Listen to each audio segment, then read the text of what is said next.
Assalamualaikum warahmatullahi wabarakatuh. Jumpa lagi dengan saya Mas Bagus Vlog. Gimana kabarnya buat teman-teman semua? Semoga tetap diberikan kesehatan serta keselamatan ya. Baiklah, untuk video kali ini kita masih akan mereaction video tentang TKI Indonesia yang di Malaysia ya. Seperti apa videonya? Video ini saya ambil dari sebuah video yang berjudul seperti ini, Jokowi ambil tindakan yang tak terduga. Nah, seperti apa tindakan yang diambil oleh Jokowi itu? Tetap tonton videonya, tonton jangan sampai di skip. Kita tonton sampai habis ya, biar kita paham apa isi video tersebut. Baiklah, untuk menyingkat waktu ya, kita langsung tonton saja videonya, tapi jangan lupa untuk like, share, serta komen-komennya. Dan buat teman-teman pula yang baru menemukan channel saya, jangan sampai lupa untuk di subscribe ya. Baiklah, kita langsung saja tonton videonya mulai dari sekarang. Terobos batas negara, TNI berhasil selamatkan 14 TKI dari penyekapan Malaysia. Sebanyak 14 tenaga kerja Indonesia, di mana 9 diantaranya berasal dari Nusa Tenggara Barat, berhasil diselamatkan dari penyekapan di satu tempat penampungan TKI di Malaysia. Mereka ini diselamatkan setelah TNI menggerebek penampungan tenaga kerja Indonesia di Kuching, kata Kepala Bidang Penempatan dan Perlindungan TKI Indonesia Malaysia untuk Dinas Tenaga menyelamatkan Kerja dan Transmigrasi Nusa Tenggara Barat Muhammad Adi Mataram Selasa 21 Februari. Dia menjelaskan saat penggerebekan terjadi terdapat 14 TKI yang berhasil diselamatkan. 9 diantaranya dari NTB dan kesemuanya adalah perempuan. Kini ke-14 TKI tersebut ditampung di Rumah Perlindungan Khas Wanita di Kota Kinabalu, Sabah, Malaysia. Saat ini majikan sudah ditahan dan tinggal menunggu persidangan. Sedangkan pelaku lain yang terlibat termasuk yang memberangkatkan mereka dari Sumbawa, Indonesia masih buron. Menurut dia, terbongkarnya kasus tersebut setelah salah satu TKI asal Sumbawa, NTB, bernama Iis berhasil melarikan diri dari penampungan dan diselamatkan pihak KJRI di Malaysia. Kita tonton sampai habis. Oleh pihak KJRI kemudian melaporkan kasus tersebut ke polisi Malaysia dan ditindaklanjuti upaya penyelamatan. Dari hasil keterangan BAP yang disampaikan Iis kepada polisi Malaysia, terdapat 145 TKI yang masih disekap dan 45 diantaranya dari NTB. Tetapi setelah dilakukan cross-check ada 9 orang, sedangkan yang lain masih ditelusuri. Zainal menyebutkan ke-9 TKI asal NTB itu diantaranya Nurme, warga Kabupaten Lombok Timur. Dari pengakuan para TKI ini, mereka tidak digaji selama 7 bulan dan mereka dipekerjakan dengan majikan yang berbeda-beda dan pindah-pindah rumah.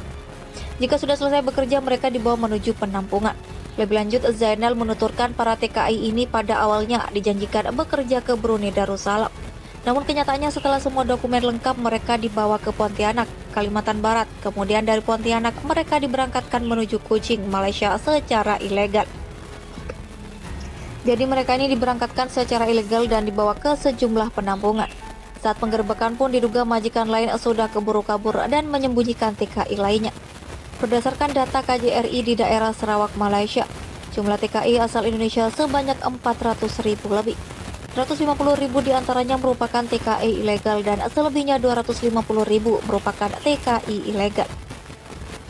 Kementerian Luar Negeri RI memanggil Duta Besar Malaysia untuk Indonesia, Datuk Zainal Abidin Bakar, untuk menyampaikan kecaman keras atas berulangnya kasus penyiksaan pekerja migran Indonesia atau PMI atau TKI di negeri jiran itu.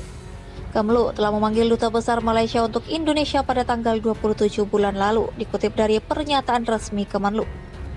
Pemanggilan tersebut untuk menyampaikan kecaman keras Indonesia atas berulangnya kasus penyiksaan pekerja migran Indonesia di Malaysia. Diketahui kasus penyiksaan TKI terakhir terjadi pada MH di Kuala Lumpur, Malaysia. Yang disebut disiksa majikan dengan benda tumpul, disayat benda tajam, disiram air panas dan tidak diberi makan. Polis di Raja Malaysia kemudian menyelamatkannya pada tanggal 24 kemarin. Berdasarkan informasi awal yang diberikan LSM Tenaga Nita dan berkoordinasi dengan KBRI Kuala Lumpur, saat ini MH berada di RS Kuala Lumpur untuk mendapatkan perawatan. Kemenlu melanjutkan dalam pertemuan dengan Dubes Malaysia juga disampaikan 3 tuntutan lainnya. Indonesia menuntut perlindungan penuh terhadap pekerja migran Indonesia, pengawasan ketat majikan termasuk pemenuhan hak-hak pekerja, serta memastikan penegakan hukum yang tegas atas majikan MH, tutur pernyataan itu. Perang di depan mata, 6.000 TKI dan WNI di Malaysia diungsikan ke lokasi yang aman.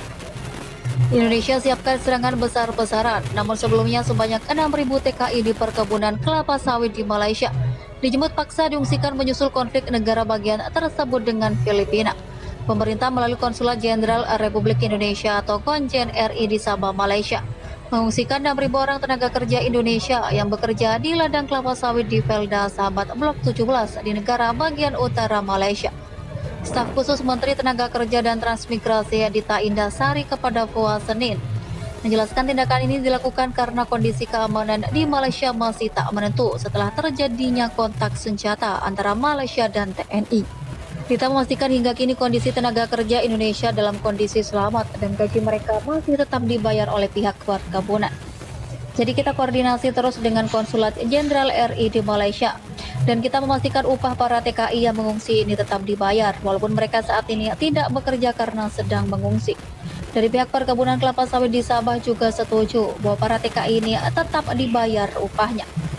Dita menambahkan dari 52 blok perkebunan kelapa sawit yang memperkerjakan sebanyak 8.000 orang tenaga kerja asal Indonesia, blok 17 adalah wilayah yang paling rawan.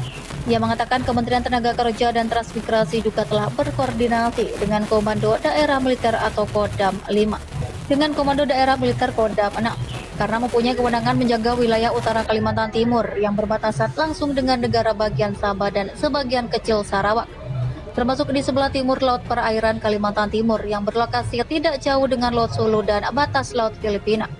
Koordinasi yang dilakukan menurut Dita adalah menahan arus tenaga kerja asal Indonesia yang akan masuk ke Malaysia. Kita juga berkoordinasi dengan Panglima Kodam yang membawahi perbatasan Nunukan, karena memang perbatasan itu kita minta dijaga dengan ketat supaya arus TKI yang masuk dari Indonesia ke Malaysia bisa dicegah.